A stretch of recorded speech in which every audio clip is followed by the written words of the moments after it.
Bem-vindo ao nosso canal Aprofundando-se na Palavra. Graça e paz a todos.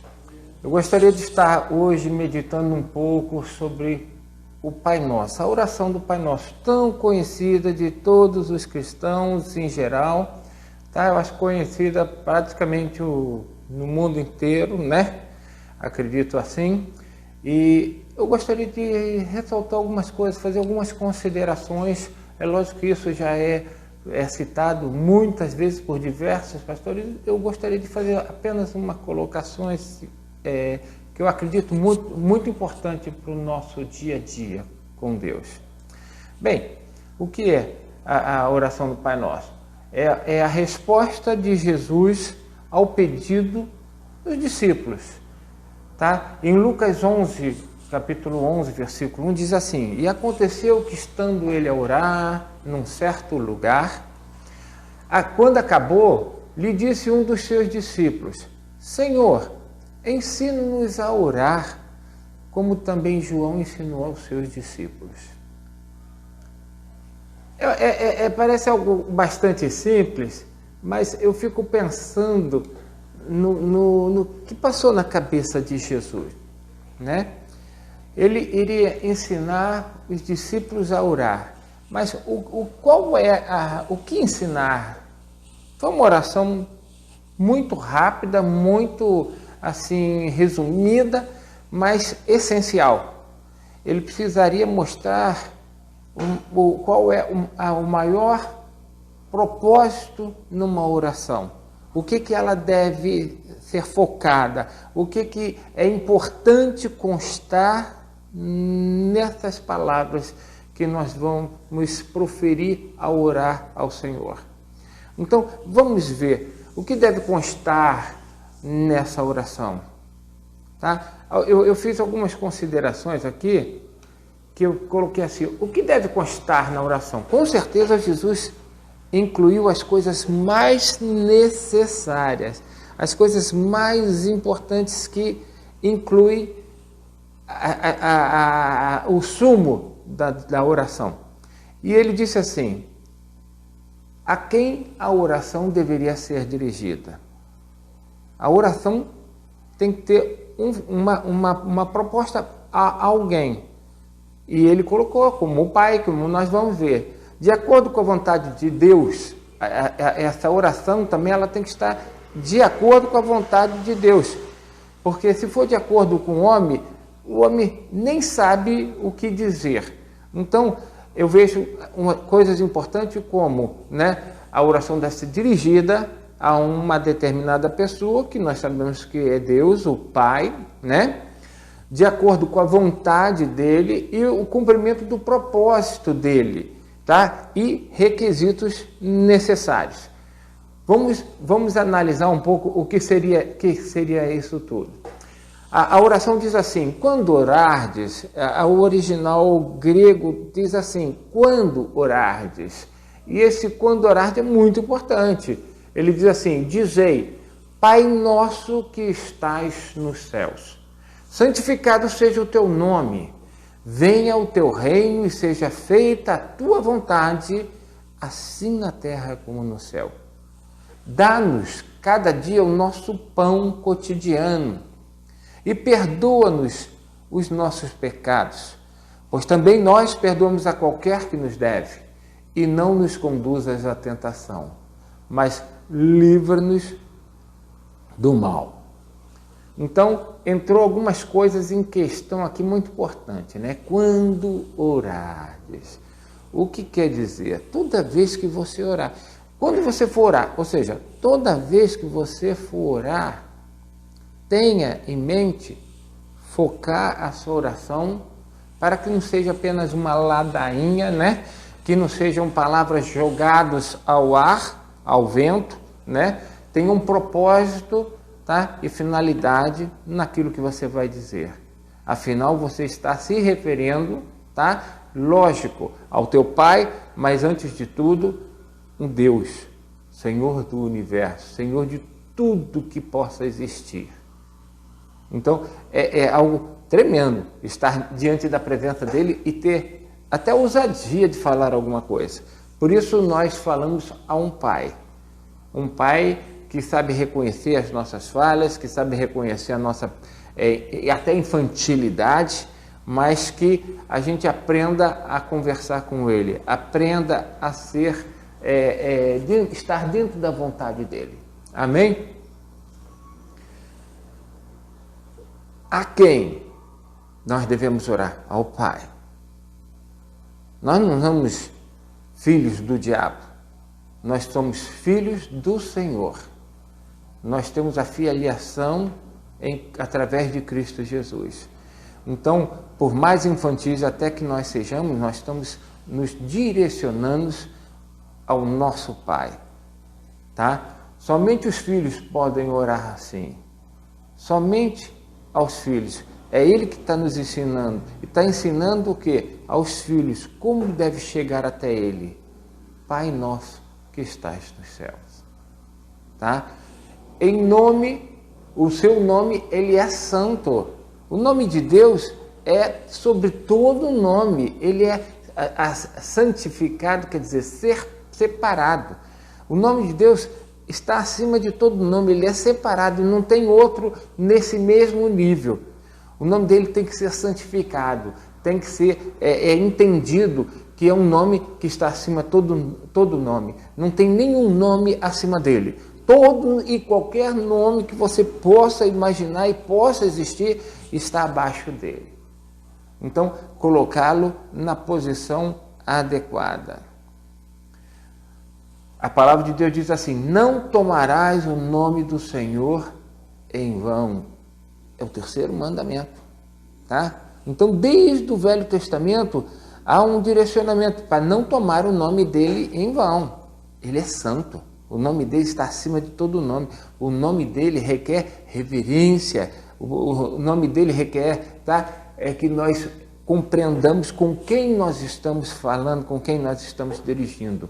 Isso faz muita diferença, tá? É importante. E ele fala toda vez que orardes, né? Quando orardes, tomar cuidado com essas coisas. Clamar e invocar o seu reino e a sua vontade aqui na terra, né? Venha a nós o teu reino, seja feita a tua vontade aqui na terra, né? Como ela é no céu. Então, o que é isso? Venha. Esse verbo, né? Vir, está num tempo verbal que determina o quê? Uma ordenança, uma invocação. Venha, Senhor, venha, está clamando, venha o seu reino sobre nós, venha a sua vontade, Senhor, aqui na terra como ela é feita no céu. Clamar pela nossa necessidade, clamar pelo perdão dos pecados e com condição ainda, clamar para que nos guarde nossas vidas de tentação, nos livre, né? Nos guarde, nos libertando das tentações que nós possamos cair, livres dos nossos pecados. Então, veja bem, Mateus 18 diz assim: em verdade vos digo que o que ligardes na terra será ligado no céu, e tudo que desligardes na terra será ligado no céu. Então, determinar algumas coisas, como essa oração, nós estamos ligando o céu à terra. Nós estamos ligando, fazendo uma ligação que é importantíssima. E ele diz que tudo que nós ligarmos na terra será ligado no céu. Então, se nós soubermos orar adequadamente, a vontade de Deus está sendo ligada aqui na terra, vai ser estabelecida nas nossas vidas. Não é uma oração lançada ao léu. Não, é uma oração com um propósito, uma determinação, com um objetivo final. Então, a vontade de Deus deve ser ligada e estabelecida na terra. E isso é muito importante. A palavra dele tem que ser ligada aqui na terra. Ele precisa. E quem que vai ligar essa palavra, a vontade dele aqui na terra? Somos nós, seus filhos. Então, é importante entender isso, né? Quando orar ao Pai, o seu nome é santo, né? Lembrando, não tomarás o nome do Senhor em vão, o terceiro mandamento, clamar pelo seu reino. É uma coisa interessante, né? independente, né? A gente tem falado alguma coisa que o propósito de Deus é estar aqui nessa terra e Ele quer instaurar o reino dele nessa terra, tá? Alguns acham que Ele já instaurou, mas eu gostaria de perceber, né? Que percebêssemos, né? Que apesar dele, a vontade dele estar aqui, esse mundo jaz no maligno. E não é isso que Deus quer. Tá? Deus não quer que esse mundo, Ele não criou para o diabo estar dominando sobre esse mundo, sabe? O diabo sabe pelo qual motivo nós viemos aqui. Por isso ele odeia o ser humano, ele quer levá-lo para o inferno, tá? E o ímpio, ele já tem em suas mãos, mas o cristão não. Por isso que ele aborrece o cristão, ele odeia o cristão. Por quê?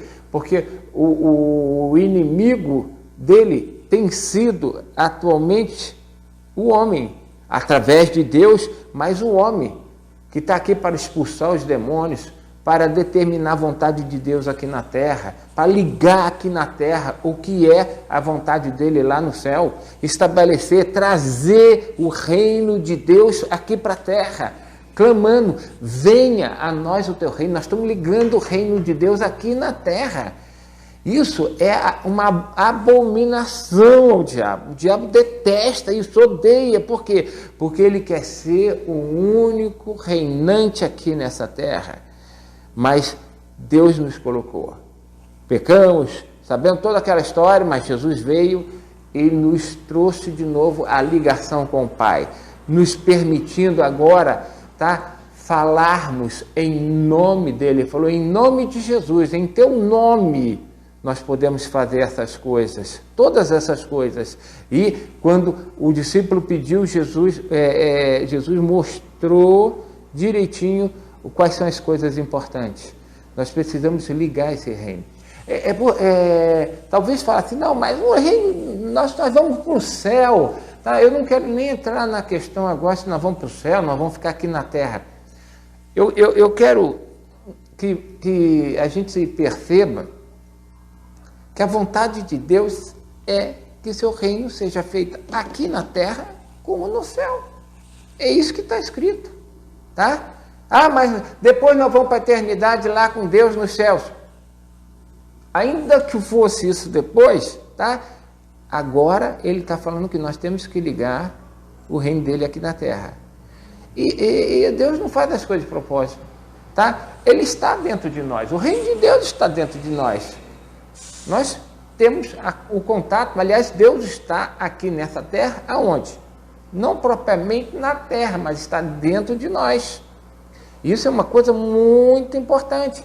Quando nós falarmos sobre o tabernáculo, sabe, falarmos que o próprio Senhor Jesus Cristo lá, né, ele habitou entre nós cheio de graça e verdade, né? Ele tabernaculou, já tenho falado isso. Por que um tabernáculo? Por que uma coisa separada? Você vê que para onde eles fossem, ou seja, eles levariam Deus, mas não poderiam levar Deus ainda dentro deles no Velho Testamento. Por quê? Porque Deus só faz morada no nosso espírito. Se for habitar em nós, tem que ser no espírito. E ainda não havia Jesus Cristo morrendo por nós e nos concebendo o Espírito Santo, regenerando o nosso espírito e nos concebendo a morada do Pai, do Filho e do Espírito dentro de nós. Houve um processo todo que o cristão precisa entender isso. Então, o que acontece? Hoje, tá? Aonde a planta do pisar,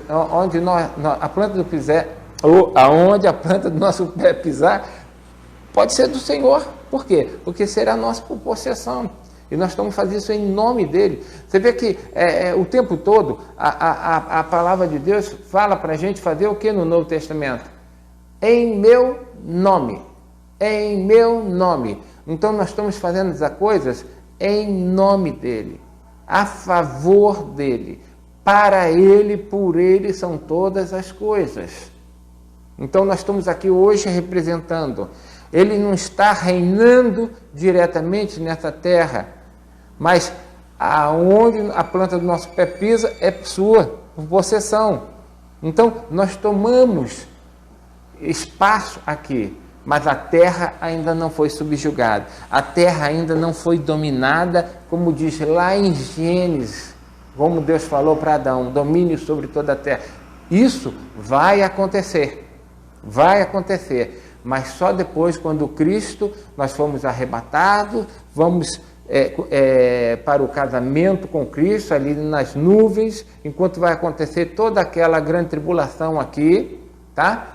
Mas ela vem, tá? Ela vem com o Senhor o quê? Para implantar um milênio, o seu reino será implantado sobre a terra, tá? E há um propósito todo nesses 1000 anos, mas a palavra nos mostra em Apocalipse que ele vem, desce sobre essa terra, a Nova Jerusalém desce sobre essa terra e ela vem para permanecer, estabelecer um reino eterno do Senhor Cristo, de Deus Pai e do Senhor Jesus Cristo, o Espírito Santo, através de nós. Ali, Jesus vai poder pisar. Você vê que quando ele vem, ele pisa o quê? No monte, e o monte se abre. Então, estamos falando de uma coisa que não tem hoje.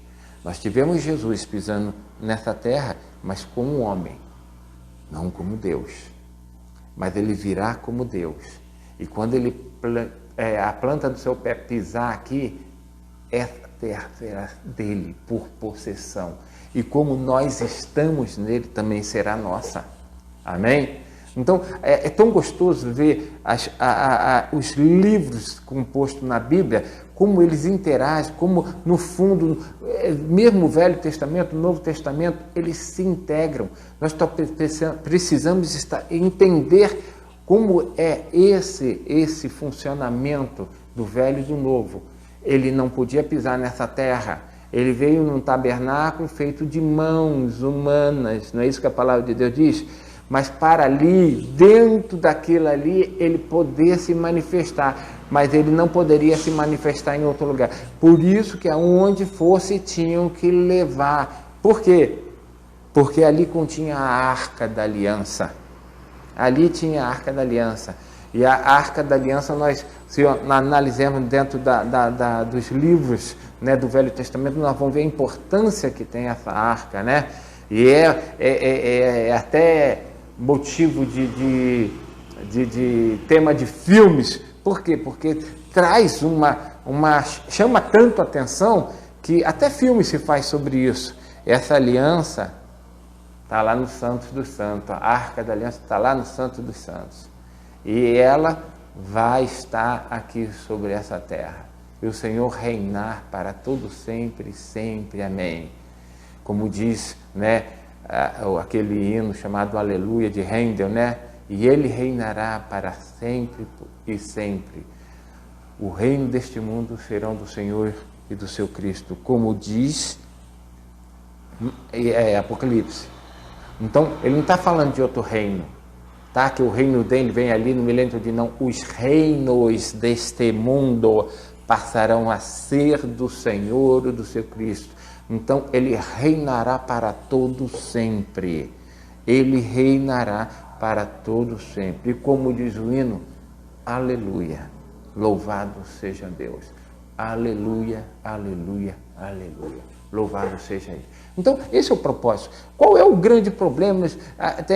Às vezes um cristão quer brigar com o outro. Não, nós vamos para o céu. Eu desde pequenininho estou ouvindo. Tudo bem, não importa o que você está ouvindo, importa o que a palavra de Deus diz. Porque a revelação é uma revelação, ela é progressiva. Tá? Quando você começa a revelação, é uma revelação mínima. A primeira é para você ser salvo, acreditar que o Senhor Jesus Cristo é o Filho de Deus e veio morrer para te salvar. Agora, depois você precisa de direitinho racional e você vai crescendo, cada vez alimenta. Mas independentemente disso, qual é, pelo menos a minha preocupação com isso? Quando o cristão, ele entende que ele vai para a eternidade com o Senhor, lá nos céus, ele vai lá nos céus, na morada lá nos céus, o que acontece? Ele simplesmente já aceitou a Jesus Cristo, ainda que ele eu acho que não faça conscientemente, mas a própria situação leva. O que eu estou esperando? Esperando Jesus vir me buscar, tá? Aí o que acontece? Eu vou com o céu para ele. Então, tá? O que eu faço? Não tenho o que fazer, tá? Vou na igreja, tá? De domingo e o que mais? Tá? Tenho comunhão com meus irmãos, participo da ceia e estou esperando ele. Enquanto isso, vou vivendo aqui na terra. Mas o viver aqui na terra é muito perigoso, porque o viver aqui na terra, o mundo jaz no maligno. Tudo que há no mundo. Mas pastor, tem um monte de coisa boa, gente. Eu já falei da árvore do conhecimento, do bem e do mal. O bem são coisas que parece que não tem nada a ver, mas neste mundo, tudo está nas mãos do diabo. O mundo jaz no maligno. Tudo que há no mundo pertence a ele. E ele utiliza para isso. Então, fora Deus, nada neste mundo, até aquilo que parece correto, não é agradável a Deus. Pelo contrário, é uma isca, é uma armadilha que quando você pisa ali, você é pego. E você às vezes nem percebe. Porque tem aparência do bem, tem aparência do quê? Não é, eu não vou nem dizer que é de Deus, mas também não é do diabo, tá? Então, tem que tomar muito cuidado com isso, porque nós nos distraímos assim, e dessa forma, o diabo vai atuando em nós, vai esfriando, vai fazendo a gente, talvez até perder a salvação, mas, gente, a salvação é só não ir para o inferno. Ele nos salvou do quê? Da ira vindoura. Tá? Nós somos salvos do quê? Das mãos de Satanás. Agora, viver com Deus, e qual a maneira e nível que nós vamos viver eternamente com Deus, determina justamente da nossa vida cristã aqui, depois de sermos salvos, como vivemos. Tá? Por isso que nós temos que andar em espírito, nós temos que crescer. O que é crescer? A minha alma? Não, a alma cresce aqui com as coisas deste mundo, tá? Ela evolui pelo seu intelecto, pelo seu entendimento, pelo seu descobrimento, pela sua razão, pelas suas emoções, ela fica rica. Mas isso nada serve a Deus. O que serve a Deus é em espírito e em verdade que nós devemos servir a Deus. Então, quem tem que crescer é o nosso espírito. Tá? Nós vemos,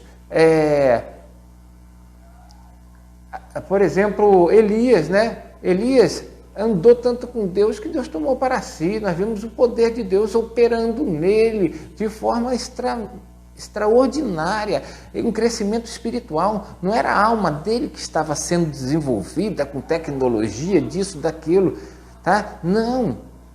Um homem simples, mal se sabe que ele é um tibista, né? E daí? O que é isso? Nem sei. Aonde que era isso? Ninguém sabe muito da vida, mas sabe uma coisa, que aquele cara é um temente a Deus. E Deus se agradou tanto que tomou para si.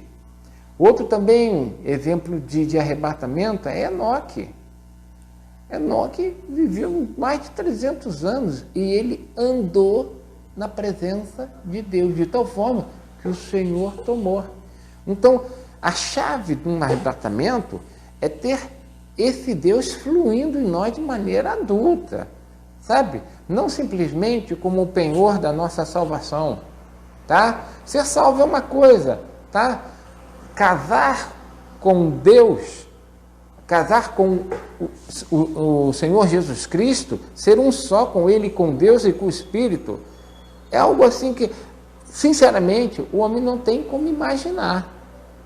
Porque eu gosto de falar que o próprio Deus fala que o homem e a mulher, quando se juntam, se tornam um só. Isso significa que o homem, Jesus, tá?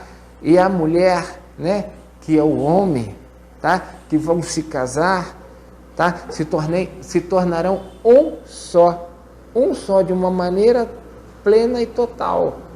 Nossa mente não tem como imaginar isso, nem o nosso espírito ainda conseguimos imaginar, mas é o que o Senhor preparou para nós.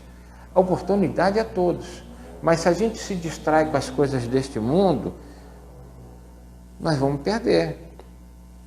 Por isso que a palavra de Deus diz, aquele que ama a sua vida, e diz ali, a alma, o que? Os desejos da alma, tá? Ele vai se perder. Aquele que ama a sua vida, a sua alma, perderá. Aquele que aborrece, por quê? Eu gostaria de fazer tantas coisas, minha alma gostaria de quê? Lazer, não é? O espírito não precisa de lazer, mas a alma gosta disso. Ela gosta de passear, ela gosta de tudo. Tem problema disso? Não tem. O problema é que, ao invés disso, você pode servir a Deus, você pode se encher do Espírito, você pode não deixar faltar o azeite na tua lamparina. Mas tem um preço a pagar, aborrecer a alma e buscar se encher do Espírito. É esse o pagamento que as virgens prudentes, né, falaram para Lucas. E de comprar. Então, essa é uma importância muito grande, sabe? Muito grande de saber que Deus está interessado nessa terra e nós estamos interessados no céu. Ele criou o homem interessado nessa terra para cumprir um propósito aqui na terra. O homem está doido para cumprir um propósito de ir embora e ficar lá no céu. Nós não queremos fazer a vontade dele não estabeleceu o reino dele aqui nessa terra. Por que isso? Olha, o que é o céu? Sabe o que é o céu? Eu sei de uma coisa, que eu posso dizer o que eu sinto. Para mim não interessa se é aqui na Terra, se é no planeta Marte, se é em Vênus, se é lá no Sol, se é na Lua. Aonde ele estiver, o céu será ali, porque o céu é a presença dele. Esse céu que nós queremos, que é a glória dele, que é onde ele se manifesta, ele reina. Se ele estiver aqui na Terra, o céu será aqui, concorda comigo? Então, o que interessa é estar junto dele em cada momento da nossa vida. Precisamos clamar pelo seu reino, né? Você vê, venha. Isso é uma coisa que toda vez... Você já pensou quantas vezes você vai orar? Se você orar uma vez por dia, toda vez que você orar, quando orares, chama, Senhor, venha a nós o teu reino aqui na terra, como é feito aí no céu. Escrito aí. Então, Deus quer pegar o reino dele, como ele é ali no céu, e colocar aqui na terra. Venha a nós o teu reino, seja feita a tua vontade. Aonde? Aqui na terra, como no céu. Ele está falando, venha a nós, a vontade dele é que o reino dele venha a nós, e a vontade dele seja estabelecida da mesma forma com que ela é no céu. Devemos, lógico, clamar pelas nossas necessidades. Mas eu acho interessante, né? Ele nunca pede para a gente se encher dessas coisas. Mas todavia, ele fala assim, né? O pão nosso de cada dia nos dai hoje, tá? Eu preciso de pão hoje, o Senhor me dá. Amanhã, entende o processo do deserto? Qual que é? Nós estamos no deserto, irmão. Nós já saímos do Egito, nós fomos salvos, libertos de Faraó, do diabo.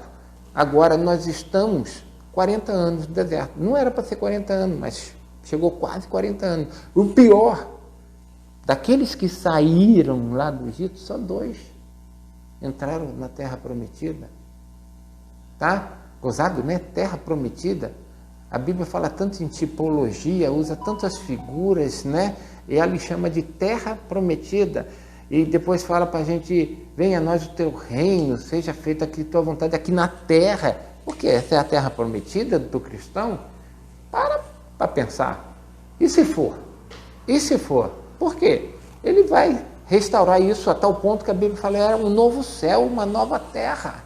Ele vai restaurar toda essa terra, porque isso aqui já é um maligno, isso aqui está uma casa de mãe Joana, né, como diz outro, né? Poxa, o Senhor reinando aqui, ele vai estabelecer tudo novo, sabe? O reino será do Senhor e do seu Cristo.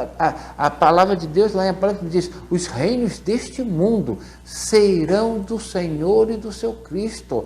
Não vai mais pertencer ao diabo. Esse mundo não vai ser mais do diabo, vai ser do Senhor e do seu Cristo. Aí ele vai e abandona? Não, ele vai tirar o diabo daqui, porque o diabo nunca deveria ter estado aqui. Sabe? Tanto é que o Senhor veio e colocou o homem para quê? Colocou Adão, tanto o primeiro quanto o último, para quê? Para expulsar Satanás daqui, dominar sobre todas as coisas. Não é isso? Mas o que acontece? O homem não conseguiu, Jesus veio e conseguiu, mas ele ainda não pôs os pés nesse pé depois que ele morreu. Então, ele está dentro de nós e está nos usando, por enquanto, para pregar o Evangelho. O que temos que fazer depois de salvos?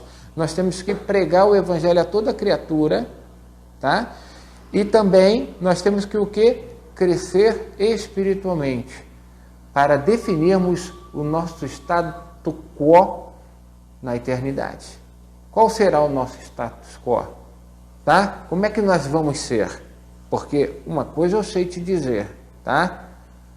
As virgens loucas foram e casaram. As virgens prudentes, né, casaram, tá? Por causa do azeite. As virgens loucas ficaram, mas elas não deixaram de ser virgens, tá? Não deixaram de ser puras. Elas não deixaram de ser salvas. Só que o destino eterno delas não é o mesmo. A salvação é eterna, elas não perderam a salvação. De jeito nenhum, continuaram virgens. Virgens são lavadas e remidas pelo sangue de Jesus, tá? Mas o seu galardão foi outro, tá? A palavra de Deus diz, né? Quando eu falei em João 15, ali da videira verdadeira, né? Falei ali que tem diferenças, tá? Quando eu cito ali depois aquela passagem de que todos nós iremos comparecer ante o tribunal de Cristo, para as nossas obras. Então vai medir o nosso crescimento e vai ser o quê? Queimado, como a vara lá de João 15. E daí, o que vai ficar? O tal será salvo como que pelo fogo. Ou seja, só tem a salvação. Só tem a salvação. A salvação, no sentido de ter uma morte eterna, ela é assim, não dá para medir o valor dela, tá? Mas o cristão parece que só enxerga a salvação.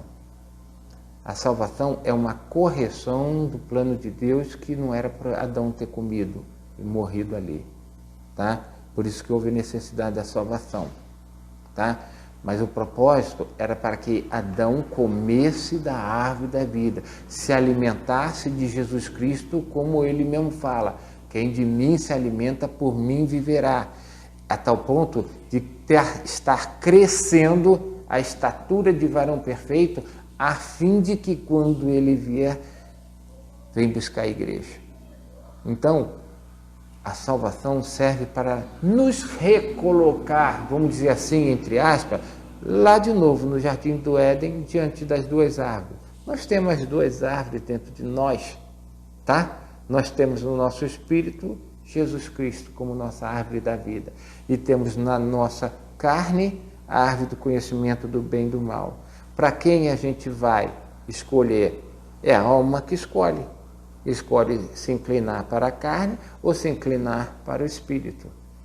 Então, é lógico que aqui na oração mostra uma solução que Adão não teve.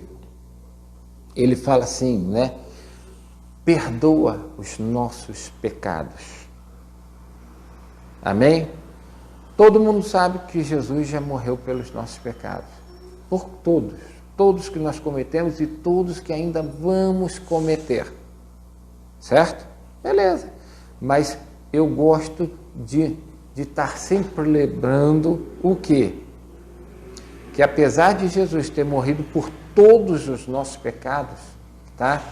Quando nós aceitamos Jesus Cristo, aqueles que são passados foram anulados, pagos. completamente, instantaneamente.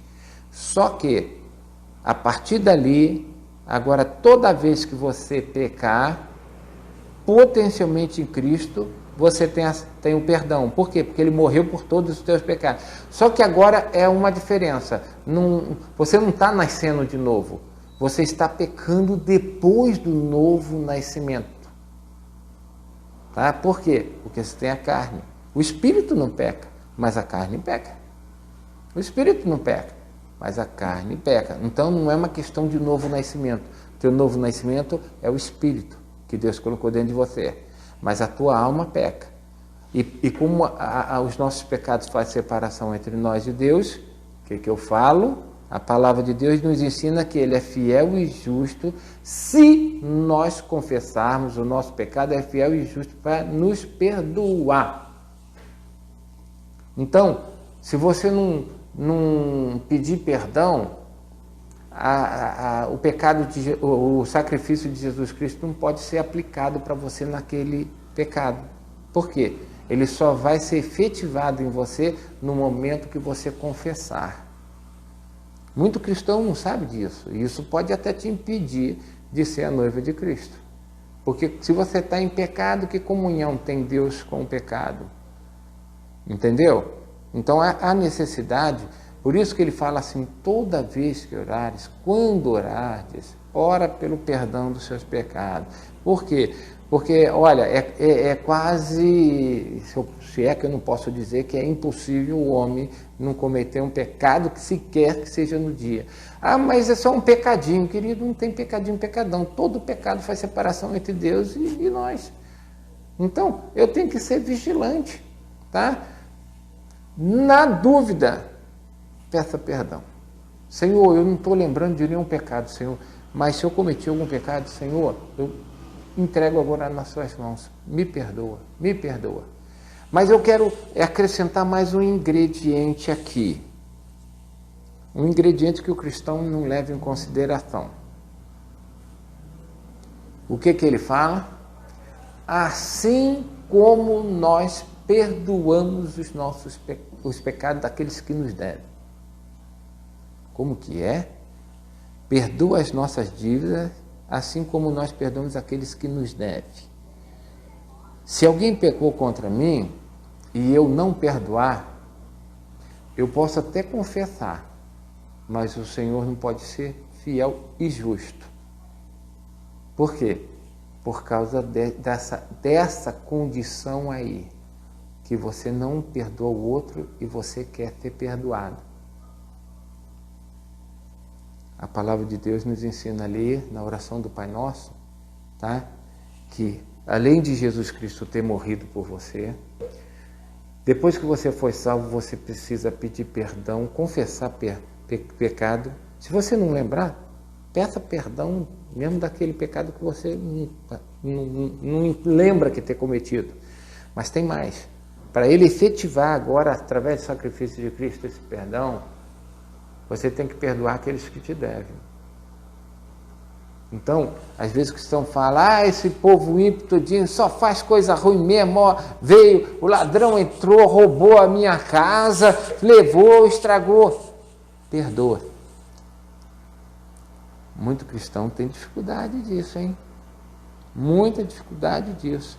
Quantas vezes o ímpio é maldoso para conosco? Nos xinga, nos despreza, menospreza, não é? Tá? Faz coisas contra nós, por quê? Porque o que está nele não gosta da gente. Então, nós temos que lembrar dessa palavra, nós temos que ter um coração bondoso, mesmo para aqueles que querem o nosso mal. A palavra de Deus diz que nós temos que amar a todos, mesmo aqueles que fazem mal, mesmo aquele que nos odeia. E daí? Jesus não amou o mundo ruim, maldoso, diabólico, não amou de tal maneira que chegou a dar sua vida. Ninguém está pedindo para você dar sua vida, não. Tá? A palavra de Deus só está pedindo para você perdoar. Não precisa morrer por ele, Jesus já morreu. Mas se una a Jesus e perdoa também o pecado deles. Tá? É isso que a palavra de Deus está falando. Então, essas coisas fazem muita diferença para nós. Nós precisamos ligar na terra tudo que é ligado no céu. A vontade de Deus deve ser ligada aqui na terra, deve ser estabelecida na terra. E nós temos visto, né, nesses estudos que a vontade de Deus de ter criado o homem é para dominar essa terra. Não é só para ter o homem, é para ter o homem e juntamente com ele reinar nessa terra.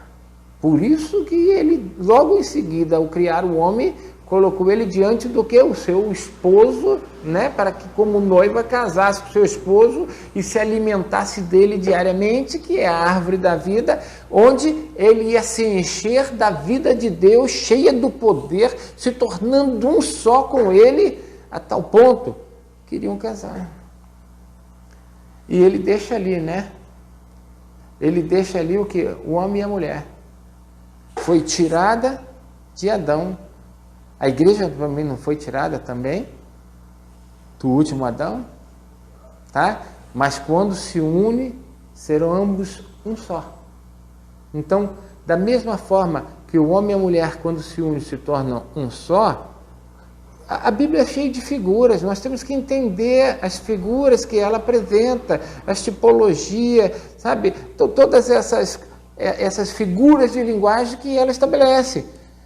Tá? Parábolas, ele fala umas palavras para que ouvindo não entenda, não é só para quem ele revela, para quem ele abre os olhos para enxergar. Tá? Eu sei que você que está me ouvindo aí é cristão, e se não for cristão, aproveita e aceita Jesus Cristo como seu único suficiente Salvador. Você verá a glória de Deus na sua vida. Amém, irmãos? Vamos parar por aqui. Eu gostaria que vocês meditassem, tá? Não é questão de fica aqui no céu, fica aqui na terra. Não, querido, é o que Deus quer. Se Deus quer que eu fique aqui na terra, eu fico. Ah, vai ser pior do que o céu?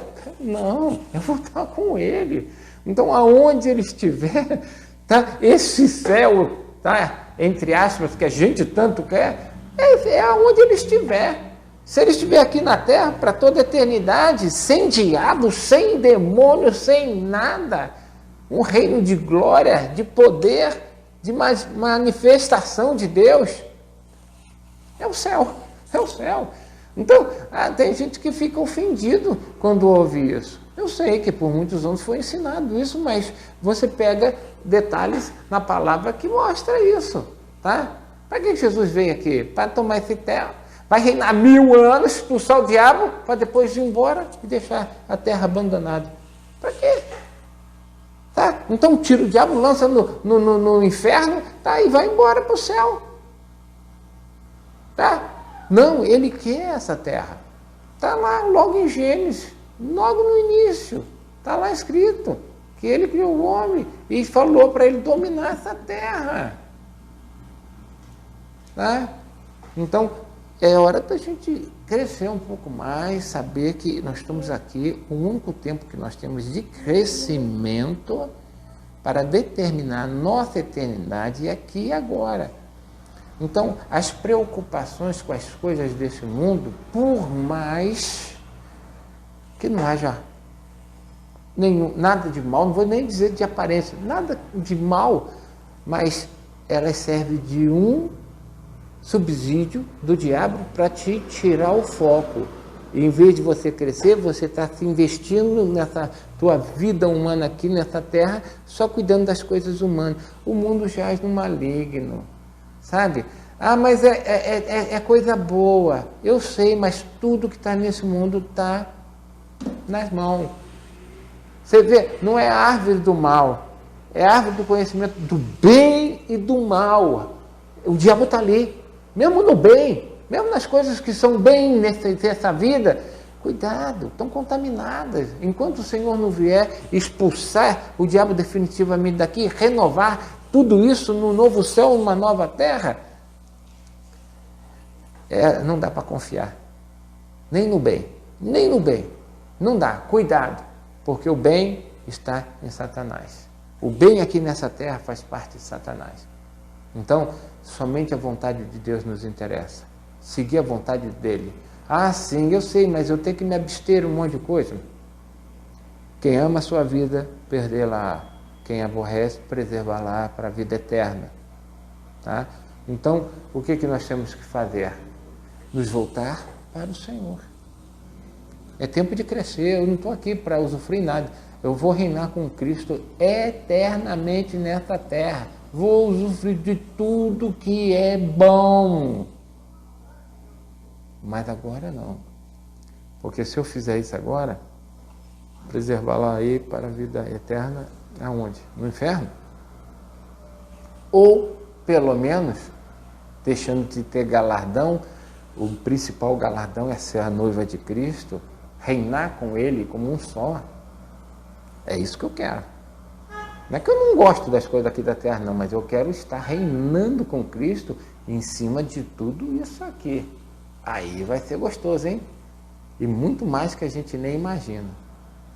Fica com Deus, Deus abençoe você e a mim também. Graça e paz a todos.